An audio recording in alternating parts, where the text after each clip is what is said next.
Hello, ladies and gentlemen. Bart Sibrel here with a special public episode of Box Escape.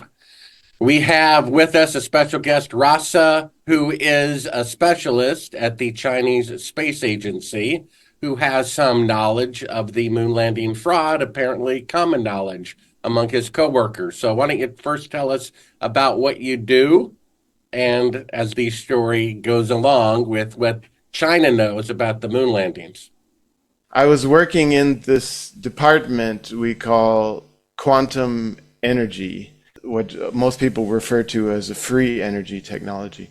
That was my main job. I was working with them, and I met the space agency people back in 2016. But I didn't want to work for them until much later. It wasn't maybe 2022 that I said, okay, what would you guys like for me to do for you? And then they asked me to research what is NASA doing to protect the astronauts from the space radiation on the Artemis missions. So that was the job they gave me. So research the NASA articles in English and just translate that to Chinese. So that's my job here. Why don't they just use what worked in 1969? It doesn't seem like they would need a new technology, would they? It worked so great. All the guys survived into their 80s and 90s without cancer. Right. So we all know that, there's no way human beings could have survived the radiation back then. There's three kinds of radiations. You have the normal gamma rays and X-rays, and then you have also the solar particle events, and then you also have the galactic cosmic radiation. There's no protection from that. Whatever kind of shielding you try to put there, it just passes through that and creates a secondary scatter on the inside, which goes right through your DNA. So yeah, there's no way a human being could have survived it back then. And if they do try to send human beings on this Artemis II, I doubt they're going to be coming back in one piece, So what these Chinese space agency employees told you about their knowledge of the moon landing fraud and the arrangement that they have with NASA to keep it a secret. Okay, it's kind of a complex story. There are many space agencies around the world who know that the Apollo missions didn't happen. The reason they're keeping secret about it is for different reasons. Like, for example, Elon Musk is keeping secret about it because he's got the NASA contract, right? So the way the thing goes is just keep quiet, and then we'll admit it ourselves publicly that we faked the Apollo missions. So this is why people like Elon Musk are lying for NASA. And other countries are also lying for NASA. India is lying for NASA. Japan is lying for NASA. Russia is lying for NASA. Now, China has a different agreement, however. China said, we will not expose it as a hoax, but we will not lie for you. So China has never said the moon landings were real. From what you told me, they have an agreement to not expose the fact that it was a fraudulent series of missions in exchange for receiving under the table space technology. Can you verify that? Well, yeah, okay. So the people at NASA are, of course, controlled by the United States government, but the people at NASA are mostly scientists, so they're not so much into politics. And back, 10, 12 years ago, the U.S. Congress banned China from the International Space Station. And some of the employees at NASA were not too happy about that.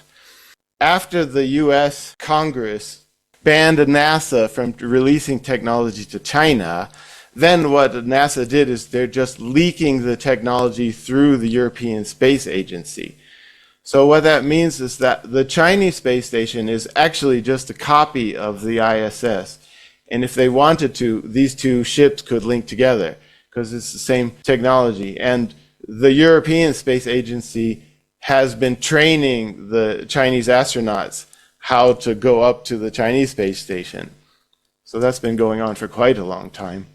according to congressional law, it's illegal for China to receive space technology about the space station, but they're doing it anyway. And they're just Right. having it go through the European Space Agency. Now, what you told me before was that this is active, intentional blackmail from China against the United States to get that technology in exchange for not blowing the whistle on the fact that the Apollo missions were fraudulent. Is that the case? I wouldn't use the word blackmail there. It's just an agreement they have where, okay, we'll keep quiet until you guys admit it for yourselves. And this is what all the other space agencies are doing. Right, Even but NASA employees. but you have to add, and they will keep quiet if the U.S., against congressional law, meaning illegally, send them space technology that they're not supposed to receive legally or otherwise. They will continue to remain quiet if they receive that technology, which is illegal for the government to give them. Is that correct? Yeah, you can put it that way. It is, according to the U.S. law, presently, it is illegal, but that's just a U.S. law. It's not an international law. Right, but it's the U.S. citizens who are working for the government who are violating the own law that they wrote through Congress. And they're doing that because China knows that the moon missions are fake, and they have agreed not to say so publicly as long as they receive this illegal technology on how to build a space station better. Is that correct? Yeah, you can put it that way. China is blackmailing Yeah, the United States, and the federal government is violating their own Espionage Act in the process. What a surprise. The government is full of hypocrites. in the scientific community, whether it's the European Space Agency or the India or Japan, these scientists have this kind of a unwritten agreement. It's a friendly thing. The intention of China is not to blackmail. I mean, it's just a friendly agreement. Like, okay, we'll keep quiet for you because we promised we would. In exchange for receiving technology that is illegal for the United States Right? to give them. Yeah, Oh, okay. definitely. What other experiences would you like to share specifically about China's knowledge? You told me basically that everybody in the Chinese Space Agency knows that the Apollo missions were fake. Is that pretty much the case? The people who work for the Chinese Space Agency, we don't publicly announce that it was a hoax. There are Chinese web pages which talk about it being a hoax, but these web pages are not made by Chinese Space Agency employees because it would be ungentlemanly of us if we did that publicly, exposing it as a hoax. Any other comments that you'd like to share? Actually, I have some questions for you if you don't mind. Oh, no, I'm on the spot. Okay, go ahead. My first question is I'd actually like to hear more about your story about, when the CIA had imprisoned you and that whole story. I mean, most of my followers from my Facebook page, they've read your book. I want to hear more about that story. It seems like there needs to be some more details that we all want to hear about. Yes, well, when you have 2 weeks, I will be glad to tell you that story. You haven't read the chapter, A Funny Thing Happened on the Way to CNN and A Funny Thing Happened on the Way to Church? Because I go into pretty good detail in those chapters in the book, Yeah, Sibrel.com. right. It's just I have some kind of specific questions. Like at one point you said that there was kind of a two factions within the government, and one of them chose to bail you out, essentially, and save you from that other faction which had imprisoned you. Yeah, that's correct. So I have to interpret what that means. Basically, when I was being illegally kidnapped, two people, as best as I could tell, who worked for what was called the MCIA, the Marine Corps Intelligence Activity Department. They literally kidnapped me from the kidnappers, you could say, and gave me a debriefing. We're very concerned for my health because the other party had drugged me illegally. They took my blood pressure. I think they might have been medical personnel as well as intelligence personnel. I got the impression they were like good spies, bad spies within the federal government, which there probably are. They're corrupt on both sides. So it appears to me that even though most people are honest and good, if you can control the president, then that corrupt president appoints the corrupt leaders of the FBI, the CDC, the FDA, and so forth. And people who were honest in the FBI said, look, we had proof of a senator taking bribes, but we were told if we pursued it, we'd be fired. So they backed down. So it's actually pretty easy to control the government, even though there are mostly honest workers in it, because the people at the top controlling the control valves are the corrupt ones. And that's the case to this day. So when things like the moon landing fraud happened, Kennedy assassination, 9/11, or whatever, where intelligent people, honest people in the government saw what was really going on, apparently they created a separate faction. And so when I was being detained for trying to get proof of the moon landing fraud to CNN, a tape we discovered of them faking part of the moon mission right in front of your eyes, apparently this other group came in to make sure I was okay. And all this is talked about in great detail in my book at Sibrel.com. And it's really the first time I ever publicly talked about it. I already figured, hey, I'm trying to get people to accept a very bizarre truth. They really did fake the moon landing. I don't want to make that any more difficult than going into the CIA, abducted me and gave me truth serum to find out where the originals of this tape were. But that did happen. So Moon Man Yeah. goes into great detail about that, including, as you know, the deathbed confession of an eyewitness who saw them film the first fake moon landing at Cannon Air Force Base in 1968 and said so as he was dying, that he even murdered a coworker to cover it up. So the saddest thing about the moon landing fraud is that it's true. I mean, who would have thought they really did fake the moon landing? You cannot have 1,000 times greater space traveling technology in 1969, when all of NASA has 1 millionth the computing power of a cell phone, than you can today with 5 decades better rockets and computers, where they can send astronauts only 1,000th the distance to the moon, despite having 5 decades of better technology. You cannot have better Mm. technology in the past and in the future, Right. which means it was a bluff, like in poker. That's what it was. Yeah. And Eugene Krantz said a person in the command center can tell no difference between a practice flight and a real one. So if they can't tell the difference, I don't think people at home as a 10-year-old watching it from their living room can tell. And there's no Yeah. independent press coverage. There's just a TV picture coming from the Nixon administration that we have to assume is factual. And here's the most important thing, Rasa, that the faking of the moon landing is so much more profound historically than if they had actually gone. Do you see that? Either they planted a flag, came back, whoa, that was a close one, or they lied to the whole world, the country that claims to be the greatest accomplishment of mankind, like the ship that God himself could not sink, the Titanic, which sunk, you see? That Nixon called the man on the moon the greatest event in the history of the world, second only to God making the universe. You see, the fact that mankind's greatest boast is part of his folly and fall and deceitfulness, and that they really did fake the moon landing. That is so much more profound historically than if they'd actually gone. So I changed my mind. 5 years later, I said, I'm going to die anyway. This is important. We could have a great awakening about everything. But if people still think, because it's a pleasant lie, that the moon missions are real, we will always have a corrupt government. We have to acknowledge it. It has to come out. And it's really the linchpin. You see, it's the finger out of the dike that will bring all the corruption down, because it will enrage people. I had two NBC news directors say emphatically the tape I uncovered proves beyond any doubt the moon missions were fake. One said it would bring down the federal government if the truth came out. At first, I didn't believe him, but maybe it would. Maybe it'll crash the stock market. Maybe the dollar will crash. I don't know. However, they did fake the moon landing. That's a fact, whether you realize it or not. And that fact should be known by humanity and acknowledged if we ever expect to make progress as a species.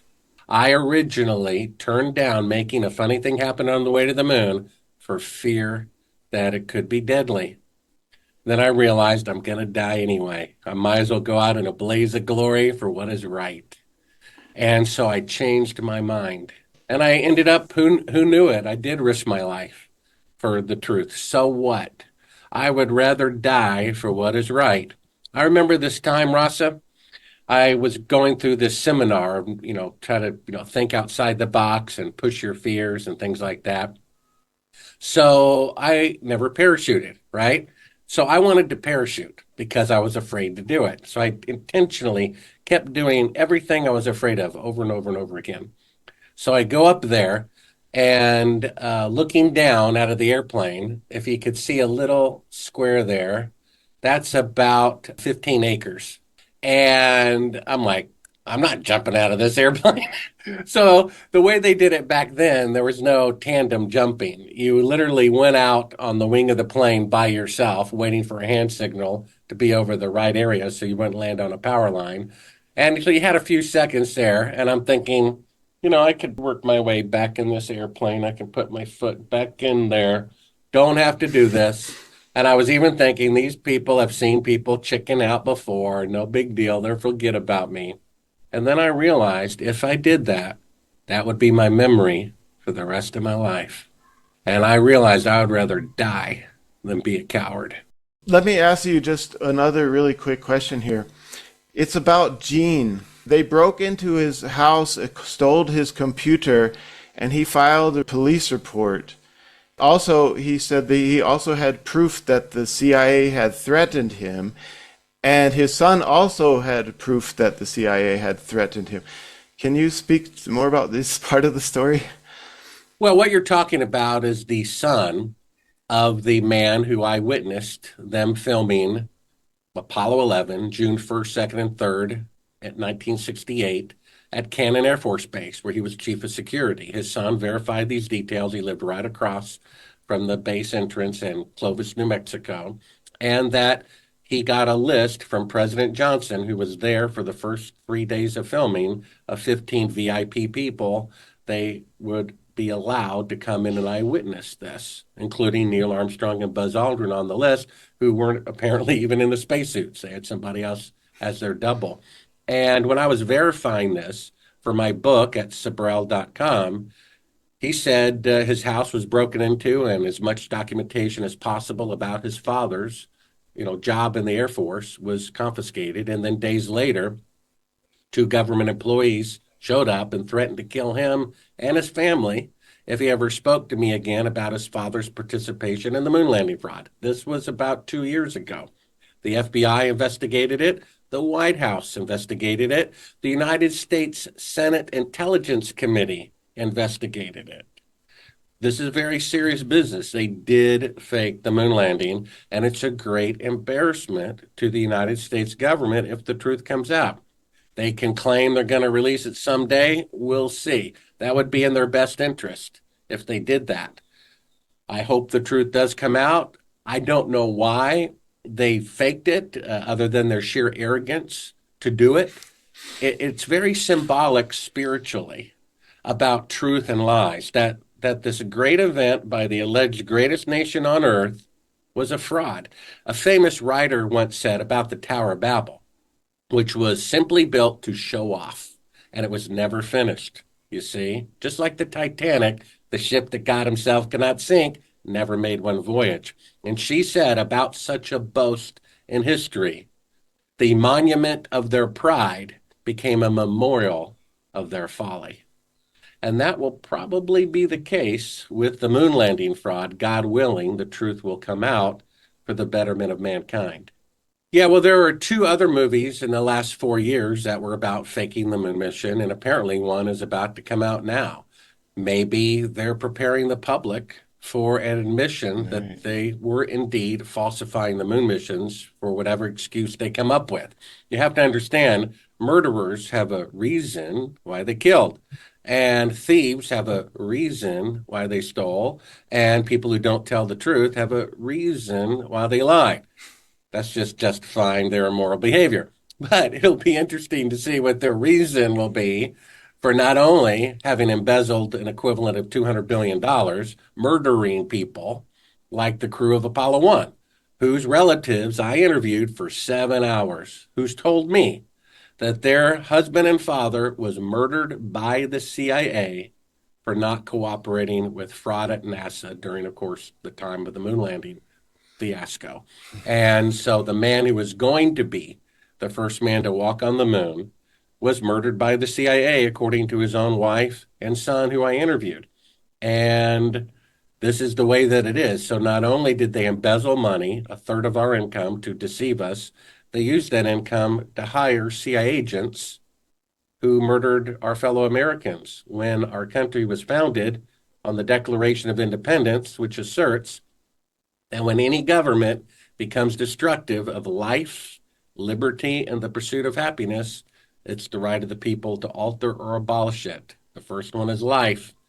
The federal government is murdering their own people to cover up the moon landing fraud. Not my opinion, the opinion of the dead man's relatives. So that's going to have to come out too. I have one other question for you, if you don't mind.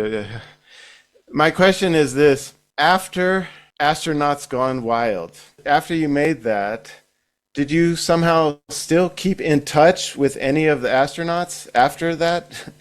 No comment on that one. I did have private conversations with several astronauts off the record, and a couple of them made it clear to me that I'm correct and good luck because no one will accept what you have to say. And the moon landing fraud is very symbolic. It's the greatest accomplishment of mankind that the monument of their pride will become a memorial of their folly. The ship that God Himself cannot sink. You see that? And this means something. This is a spiritual battle. And we have sincere people who are sincerely wrong defending the moon landing fraud. Oh, I know America has gotten bad, but at least we went to the moon. And they don't realize that these astronauts are participants in multiple homicides of innocent people. They're not to be honored, they're scoundrels. What does that tell you about the fallen state of the world and our country when our heroes receive medals of honor for being such good liars? That's the state of things, whether people realize it or not. I come along wanting to take away this candy, right? Because whoever killed Kennedy, he's still dead. It's just a matter of changing who did it and why. 9/11, all those people are dead. People might want to change who did it and why. This is different. The moon landing fraud is a positive lie. And I'm trying to take away their candy and give them the reality of manure instead. But the fact is, if you had cancer, would you want to know? If you pretend you don't have it, it's going to eat away and kill you. We have to cut off this gangrene of this moon landing lie, or our country and humanity will never survive. And so, for you personally, it's about being in the world but not of the world. So what I mean is, being in the world, here we are, we're trying to help remove this cancer tumor, so we're fighting to try to help humanity, but in the end, being not of the world means like, whatever happens, I might die for trying to expose this thing, but that's just not being of the world. Yeah, Eisenhower made a farewell address on January 19th, 1961. He was president for 8 years. And his last day in office, he said, beware of the corrupt people in the government taking over the country. Why didn't he say that and do something about it for 8 years? I guess he didn't want to be assassinated and wanted to live into retirement and enjoy his grandchildren. But is that decision morally right? No, it was not. He selfishly held on to his life at the forfeiting of 300 million fellow Americans. You see, his successor tried to do something about it, and it cost him his life. So be it. We're going to die anyway. Unfortunately, he made a fearful decision. He wanted to protect his own life at the cost of 300 million other lives. There are honest people in the government hearing my voice who need to come forward and acknowledge the facts of this corruption. And even if people are personally responsible for killing Kennedy, faking the moon landing, who knows what else, I think they should be granted absolute amnesty so that we can get the truth and the facts out for humanity. That's more important than persecuting one person who's probably old and about to meet their maker anyway. We need to know the facts. The facts are so important. So important. So important.